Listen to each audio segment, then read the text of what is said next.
Oggi prepariamo insieme le genovesi con crema. Sono dei dolci dalla tipica forma a collinetta, composti da pasta frolla e con un irresistibile ripieno di crema pasticcera. Sono diffusissimi ad Erice, ma anche caposaldo della pasticceria palermitana.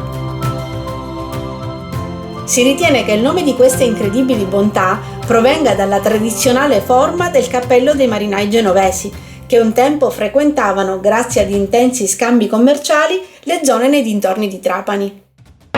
Iniziamo a prepararle insieme.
Ed eccole qua, riccamente cosparse di zucchero a velo, fragranti e profumatissime, pronte da assaporare, per la vostra colazione oppure come delizioso dessert dopo pasto, o semplicemente per un momento di intensa golosità. Addentare la sua frolla sarà un'esperienza irrinunciabile. Se il video ti è piaciuto, lascia un like, iscriviti al canale e seguimi anche su Instagram e Facebook. Ciao e alla prossima videoricetta!